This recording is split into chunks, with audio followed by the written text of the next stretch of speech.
नमस्कार साथियों, आशा करता हूं कि आप सभी लोग बढ़िया होंगे। आज बहुत दिनों बाद आप सभी के बीच कुछ महत्वपूर्ण मुद्दों पर चर्चा करने के लिए आया हूं। निसंदेह ट्रांसफर एक महत्वपूर्ण मुद्दा है, लेकिन उसके अलावा हमारे जीवन में और भी बहुत सारे चीजें हैं। हमारे इस सर्विस में बहुत सारे ऐसे रिक्वायरमेंट्स हैं जो हमें चाहिए। उन सभी चीजों पर बात होगी। सबसे पहले ट्रांसफर को लेकर के जितने भी आप लोगों के सवाल हैं और जो भी अपडेट्स है वो आप लोगों को बता देना चाहता हूं। उसके बाद इत्मीनान से बाकी सभी चीजों पर चर्चा करेंगे। आप सभी से रिक्वेस्ट रहेगा कि वीडियो को लास्ट तक जरूर देखिएगा। वैसे मैं वीडियो के स्टार्टिंग में ही आप सभी को बता देना चाहता हूं कि जैसा आप मेरा एक्टिविटी देख रहे हैं, जैसे एक एक महीना पर एक वीडियो आ रहा है, तो इससे कम से कम अभी भी आप ये समझ जाइए कि वीडियो बनाना मेरा उद्देश्य नहीं है। मेरा उद्देश्य है कि हमारी बातें हमारे जितने भी शिक्षक साथी हैं उन तक पहुंच सके, हमारी जो मांग है वो पूरा हो सके। यूट्यूब पर वीडियो बनाना, चेहरा चमकाना, पैसा कमाना, ये बिल्कुल भी मुद्दा नहीं है, क्योंकि अगर ऐसा करना होता तो दिन भर में 3-4 वीडियो जरूर बना सकता था और जितने व्यूज इस पर जाते हैं वीडियोस पे, तो बहुत सारे पैसा हम कमा सकते थे। पैसा कमाना उद्देश्य नहीं है। आप सभी के बीच जागरूकता लाना, अपने अधिकार के लिए आप सभी को मतलब प्रेरित करना कि अपने अधिकार को कैसे लेना है, और साथ ही साथ आप सभी की मांग को उठाना मेरा मुख्य उद्देश्य है। इसीलिए आप सभी से रिक्वेस्ट रहेगा कि वीडियो को ज्यादा से ज्यादा लोगों के बीच में शेयर जरूर कीजिएगा और लोगों को जागरूक जरूर कीजिएगा। सबसे पहले हम लोग ट्रांसफर पर बात करते हैं। तो ट्रांसफर में जो अभी हमारे जितने भी जिन लोगों का पहले डिस्ट्रिक्ट अलॉटमेंट हो गया था, चाहे वो 24,600 वाले हों, उसके बाद जो कुछ लोग 2400 के आसपास और भी लोगों का आवंटन किया गया, तो इन सभी लोगों का जो है वो मैं जो सचिवालय गया था आज से 3 दिन पहले, तो भी आप लोगों को एक वीडियो बना करके सचिवालय के अंदर से ही आप सभी को बता दिया था कि किन से बात हुई थी और क्या उस पर अपडेट था। तो अपडेट यही था कि सबसे पहले ब्लॉक मिलेगा, उसके बाद स्कूल मिलेगा। ब्लॉक जो है वो 5 ब्लॉक मिलेंगे। बहुत सारे लोगों की तरफ से ये भी आने लगा कि सर 5 ब्लॉक क्यों, 3 ब्लॉक वाला करवाइए। बाकी लोग को 3 ब्लॉक मिला, बाकी लोग को 10 पंचायत मिला, हम लोग को 5-5 ब्लॉक मिलेगा। तो ऐसे ही बहुत सारे लोगों का बहुत तरह का डिमांड आने लगा। उसके बाद जो है फिर आप लोगों का स्कूल आवंटन किया जाएगा। ये सारा प्रक्रिया जो है कोशिश यही किया जाए कि ये सारा प्रक्रिया जो है वो समय सीमा पर ही समाप्त हो, और जब गर्मी छुट्टी ठंडा छुट्टी के बाद जब वापस से विद्यालय खुले तो आप लोग अपने अपने नए विद्यालय में रहे। तो ये सारी बातें जो है उस दिन चर्चा हुआ था, और जो भी हमारे शिक्षा विभाग के सबसे ऊपर जो अफसर हैं उनसे हमारी बात हुई थी, और मैंने वो वीडियो में आप लोगों को बता भी दिया था। अब क्या है कि जो हमारे बाकी जो शिक्षक साथी बच गए, लगभग 7,000 कुछ शिक्षक साथी जो है वो 6 जिला का विकल्प देने के बावजूद भी उनको नहीं मिला, और साथ ही साथ बहुत सारे ऐसे अंतर जिला ट्रांसफर चाहने वाले लोग थे जिन लोगों ने ये 6 जिला वाला विकल्प में भरा ही नहीं था, क्योंकि उनको जब अपना जिला नहीं मिलेगा तो फिर बाकी जिला को वो क्यों भरेंगे। तो उन लोगों के साथ क्या होगा, इस पर हमारी एसीएस सर से मुलाकात हुई थी, बातचीत हुई थी, और जो बातें थी वो हम क्लियर बताएंगे। कोई घुमा फिरा की बातें नहीं बोलेंगे, कोई आप लोगों को झूठा आश्वासन नहीं देंगे। ठीक है, जो बातें हैं वो फैक्ट है। फैक्ट यही है कि वो जो जितने भी लोग हैं उन लोगों को संघर्ष करना पड़ेगा, या तो उन्हें इंतजार करना पड़ेगा, या तो संघर्ष करके अपना जो है स्थानांतरण लेना पड़ेगा। यही 2 आपके पास ऑप्शन है, इसके अलावा कोई ऑप्शन अभी तत्काल में नहीं है। जैसे कि आप सभी को शुरुआत से ही आप लोग देख रहे हैं, शिक्षकों को क्या किया गया कि 1,90,000 लोगों ने फॉर्म भरा। सबसे पहले तो क्या हुआ कि 10 पंचायत के अंदर में बहुत सारे लोगों को एडजस्ट किया गया, बहुत सारे लोगों को उसमें मौका नहीं मिला, कम से कम जिला मिला। उसके बाद हम लोगों को फिर से ये म्यूचुअल ट्रांसफर भी ले लिए, बहुत सारे लोग अलग अलग जिलों में, क्योंकि पता ही नहीं था कि क्या होने वाला है नहीं होने वाला है।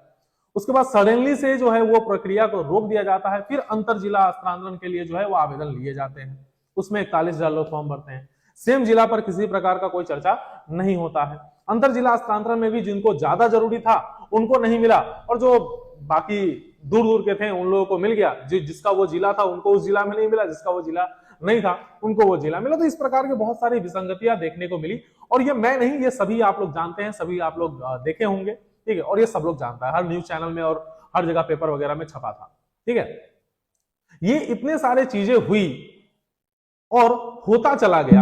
अब तक भी हम लोग जो अभी ये है, जो बाकी जो बच गए हैं हमारे लगभग 15-16 हजार लोग जो अभी टोटल बचे हुए हैं अंतर जिला में, और सेम जिला वाला का छोड़ दीजिए, ये क्या होगा। इनको जो अभी बोल दिया गया कि आपको और इंतजार करना पड़ जाएगा, तो ऐसा आखिर क्यों हो रहा है?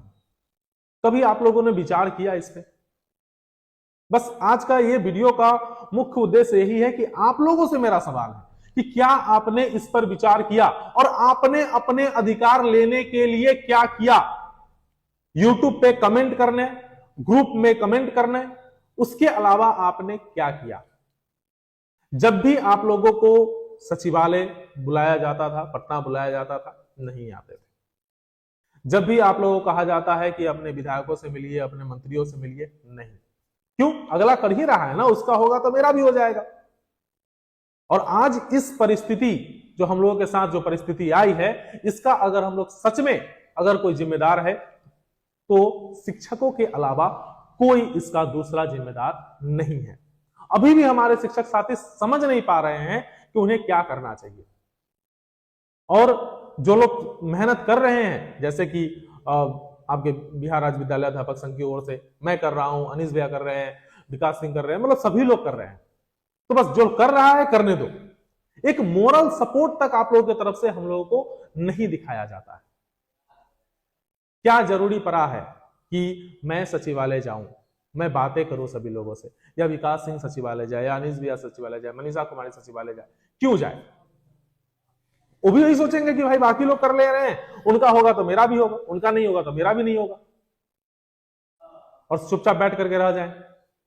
हम लोग जा रहे हैं, हम लोग कर रहे हैं, तो हम लोग इस बात को समझ रहे हैं कि कितना जरूरी है शिक्षकों की आवाज को उठाना, वहां तक पहुंचाना, और कैसे कैसे पहुंचाना है उसका हम लोग सारा काम कर रहे हैं। मंत्रियों से मिलना है, पहले ही मिलते थे, अभी वापस से मिलना है, विभाग पर जाना है, दबाव बनाना है, रिक्वेस्ट करना है, जो कर सकते हैं वो करना है, और बाकी सभी साथियों का स्थानांतरण लेना है। और आज जो सबसे महत्वपूर्ण मुद्दा यही है कि शिक्षक के साथ आज जो भी घटनाएं हो रही है, चाहे वो वेतन बिल संबंधी का मामला हो, चाहे वो डीए एचआरए नहीं बढ़ करके मिल रहा है वो मामला हो, चाहे वो आप लोगों का मैटरनिटी लीव लेना है उसमें जो पैसा देना पड़ जाता है वो मामला हो, चाहे बहुत तरह तरह की चीजें हैं। हाँ, नो डाउट विभाग अपनी तरफ से जो है सारी चीजों को ऑनलाइन करके ई शिक्षा कोष के माध्यम से चीजों को ठीक करने की कोशिश कर रही है, लेकिन प्रॉब्लम तो नीचे स्तर पे है ना। प्रॉब्लम तो नीचे क्लर्क वगैरह, किरानी वगैरह वहां पे है। तो उन सब चीज वहां से आपको कैसे कोई निकालेगा? इन सारे चीजों का समाधान अकेले करना संभव नहीं है, क्योंकि जब भी आप अकेले कोई चीज का डिमांड कीजिएगा तो आपको अकेला मान करके या तो आपको दबा दिया जाएगा, या तो आपके फाइल को दबा दिया जाएगा, या फिर उसको टाल दिया जाएगा।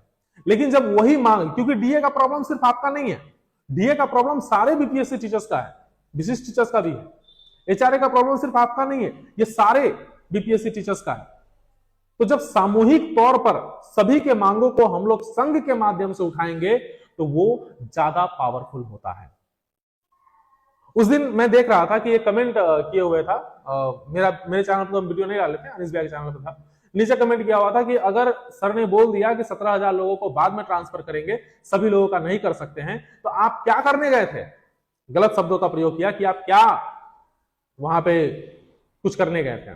ठीक है, मैं बोलना चाहूंगा कि मैं क्यों आपके लिए, मैं क्यों ऐसे लड़ूं, या फिर किसी से भी क्यों लड़ूं? क्या जरूरी लगा हुआ है? कल मेरा निलंबन हो जाएगा, आप लोग आइएगा बचाने। एक बार तो पटना बुलाते हैं तो वहां तो आते नहीं, ट्विटर कैंपेन आपसे होता नहीं है, एक कॉल करने के लिए बोलते वो होता नहीं है, तो आपके लिए क्यों करें? और साथ ही साथ आपको बता देते हैं कि दुद्दू को मोबाइल रखना पड़ जा रहा है। ठीक है, इतने कॉल्स आ रहे हैं, इतने कॉल्स आते हैं कि आदमी पगला जाता है। उसके बावजूद भी मतलब ऐसा है कि होता है ना कि आप जिम्मेदार हैं, हमने आपका ठेका नहीं ले रखा है। आप लोगों को शुरुआत से समझाते हुए आ रहे हैं कि संघ के साथ जुड़िए, संघ को मजबूत बनाइए, इसलिए कि कल हो करके हम लोग संगठित प्रयास करेंगे तो हम लोग शक्तिशाली होंगे। आप कुछ कीजिएगा, आप पर अगर किसी प्रकार का एक्शन होगा बिना बात का, तो वहां पे संघ आपके साथ खड़ा होगा, संवैधानिक एक अधिकार होगा आपके पास। मेरे साथ किसी प्रकार का कोई गलत नहीं कर सकता है अगर संघ का सपोर्ट मुझे मिला रहेगा। संघ को संरक्षण मिला हुआ होता है संविधान का, साथ ही साथ बहुत सारे मंत्रियों का, सबका संरक्षण प्राप्त होता है, तो संघ अपने आप में शक्तिशाली होता है। आप सभी की बातों को वहां तक पहुंचा सकता है, लड़ सकता है, केस कर सकता है, सब कुछ कर सकता है, आप अकेले नहीं कर सकते। जिस अधिकार से आप लोग फोन करते हैं, मैसेज करते हैं, गलियाते हैं कमेंट सेक्शन में, एक बार थोड़ा सा बात को मान करके और संघ के लिए प्रयास कीजिए। आप खुद नहीं कर सकते, आप किशनगंज में पोस्टेड है, आप नहीं आ सकते हैं पटना, तो आपके तरफ से कम कम संघ जाएगा ना। आपका अगर आप किशनगंज में पोस्टेड है या फिर पूर्णिया में पोस्टेड है, किसी प्रकार का आपके जिले में समस्या हो रही है, तो जिला में आप अकेले जाइएगा जब डीपीओ ऑफिस, डीओ ऑफिस, वहां पे आपके तरफ से अगर संघ जाता है, आपके मुद्दे को लेटर पैड पर लिख करके लेके जाता है, वहां के जो लोकल विधायक होंगे या लोकल जो मंत्री होंगे उनका संरक्षण मिल जाता है, सपोर्ट मिल जाता है आपको, क्योंकि संघ अपने आप में एक पावरफुल होता है, इसमें बहुत सारे लोग होते हैं। तो उस जगह पे क्या होगा कि आपके उस पेपर का वेटेज ज्यादा होगा, आपका जो समस्या है उसका समाधान जल्दी निकलेगा। लेकिन ये सब आप लोग नहीं कर सकते हैं। मेरा वीडियो लगभग 5 से 10 हजार लोग, कम से कम तो 10 हजार लोग देखेंगे, लेकिन उसमें से कितने लोग सक्रिय सदस्य हैं, कितने लोग जो है वो एक्चुअल में संघ के लिए या फिर अपने लिए या अपने ट्रांसफर के लिए, अपने वेतनमान के लिए, अपने डीए एचआरए के लिए काम करना चाहते हैं। अगर अभी से भी आप लोग इस बात को नहीं समझ रहे हैं तो मुझे ऐसा लगता है कि शायद आगे चल करके भी नहीं समझिएगा। टुकड़े टुकड़े में करके विशिष्ट शिक्षक, बीपीएससी शिक्षक, नियोजित शिक्षक, नियमित शिक्षक, सब तो पहले शिक्षक को अलग अलग कोटि में डिवाइड कर दिया गया। उसके बाद कुछ लोगों को पहले ट्रांसफर, फिर उसके बाद में पहले 10 पंचायत, फिर पता नहीं 3 जिला, उसके बाद 6 जिला, अलग अलग टुकड़ों में बांट दिया गया। अब संख्या बहुत ही कम हो गई है यूनिटी न होने की वजह से, और जिसका ट्रांसफर होता चला गया वो लोग चुप होते चले गए, कहानी खत्म। वेतनमान के लिए कोई बोल नहीं रहा है, डीएचआरए में प्रॉब्लम हो रहा है, कोई नहीं, हम ही लोग लेटर जाके दिए थे 1 महीना पहले, कोई नहीं बोल रहा है। उसके बावजूद भी अगर आप लोग विश्वास नहीं कीजिएगा, उसके बावजूद भी अगर आप लोग हमें मजबूती प्रदान नहीं कीजिएगा, तो हम लोग क्या कर सकते हैं। इसीलिए आप सभी से अभी भी, अगर मैं कहूंगा, एक शब्द का प्रयोग करूंगा, अभी भी अगर जमीर जिंदा है और अभी भी आप अगर चाहते हैं कि आपका जो अधिकार है उस अधिकार के लिए आपको एक संघ की जरूरत है, एक शक्ति की जरूरत है, संवैधानिक ताकत की जरूरत है, तो आप लोग हमसे जरूर जुड़िए। नीचे हम कमेंट सेक्शन में एक लिंक दे देंगे गूगल फॉर्म का, उस फॉर्म को फिलअप कीजिए। बहुत सारे लोग ऐसे भी कहते हैं कि भाई संघ में जुड़ने के लिए फिर ये मेंबरशिप क्यों, पैसा की आवश्यकता क्यों। पैसा आज के समय में हर चीज है, अगर वो नहीं होगा तो हमारा सबसे पहले अभी जो रजिस्ट्रेशन के लिए जो खर्च आ रहे हैं वो खर्च हम लोग कहां से बेयर करेंगे। अपने पैकेट से तो हम लोग लगे किए हैं, लेकिन कम से कम आप सभी का कंट्रीब्यूशन मिलेगा तो वो कम पड़ेगा, प्रेशर थोड़ा कम होगा। साथ ही साथ अलग अलग जिलों में अलग अलग ऑफिसेस, सारे जिले में आप सभी की समस्या को सुनने के लिए विभाग का अपना है, लेकिन आपका व्यक्तिगत जो भी समस्या है, जो शायद वहां से नहीं है या फिर वहां से काम करवाना है, उसके लिए भी एक ऑफिस चाहिए होगा, उसके एक्सपेंसेस है, वहां पे जो भी एक्सपेंस होते हैं वो भी एक्सपेंसेस होंगे। ठीक है, अलग अलग जिलों में जाना है, मीटिंग करना है, उसमें भी एक्सपेंसेस आते हैं। साथ ही साथ वेबसाइट बन रहा है जिसमें सारा ट्रांसपेरेंसी, आपके एक एक पैसा का लेखा जोखा जो है उस वेबसाइट पे रहेगा, जिसको आप लोग देख सकते हैं। वो चीज है, वेबसाइट का भी एक्सपेंसेस है। तो ये सारी चीजें हैं, इसीलिए खर्चा होता है। और जितना ज्यादा टेक्निकली हम लोग जो है वो स्ट्रांग होंगे, उतना ही ज्यादा हम लोग ग्राउंड पे भी स्ट्रांग होंगे, और इसके लिए हमें फाइनेंशियली स्ट्रांग होने की भी आवश्यकता है। कितना पड़ता है अगर आप उसको देखेंगे जोड़ करके, तो दिन का 1 रुपया पड़ता है, दिन का 1 रुपया। अगर आप दिन के 1 रुपया अपने संवैधानिक अधिकार के लिए नहीं खर्च कर सकते हैं तो आपसे हम क्या ही वो करें।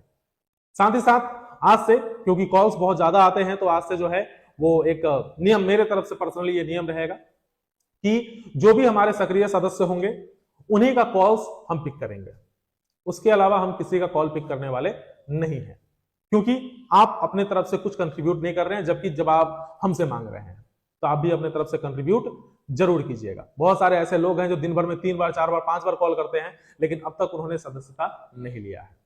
तो आप सभी से रिक्वेस्ट रहेगा कि कम से कम इन बातों को समझे और समझ करके एक शक्तिशाली स्ट्रॉन्ग संघ बनाए, जो आपके अधिकारों के लिए जो है वो जो है हमेशा संघर्ष कर सके।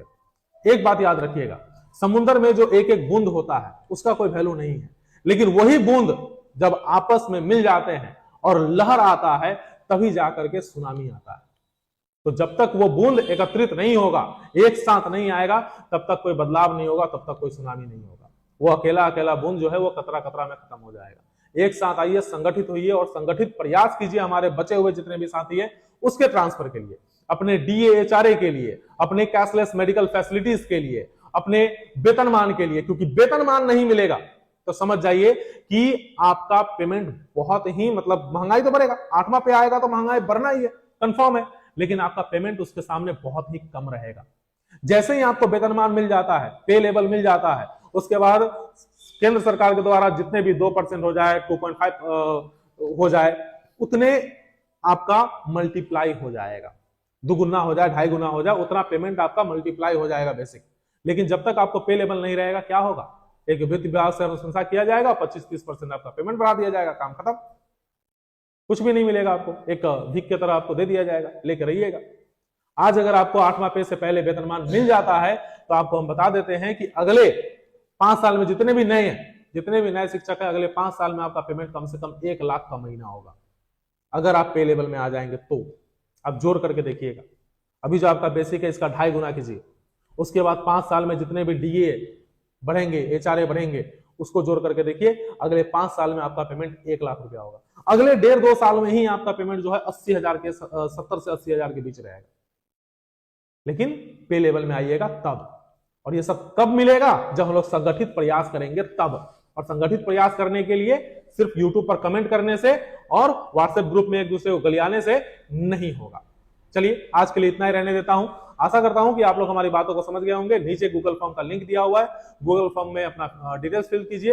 एक सदस्यता नॉर्मल जो चार्जेस है डेली का 1 रुपया के तौर पर उस पे मतलब है, तो उसके जो भी है उसको डाल दीजिएगा, सालाना जो भी फीस होगा उसको डाल दीजिएगा, जिससे कि हम लोग स्ट्रांगली फाइनेंशियली स्ट्रांग हो सके और साथ ही साथ जो है हम लोग आगे काम टेंशन फ्री होकर के कर सके। तब तक के लिए जय हिंद, जय बिहार।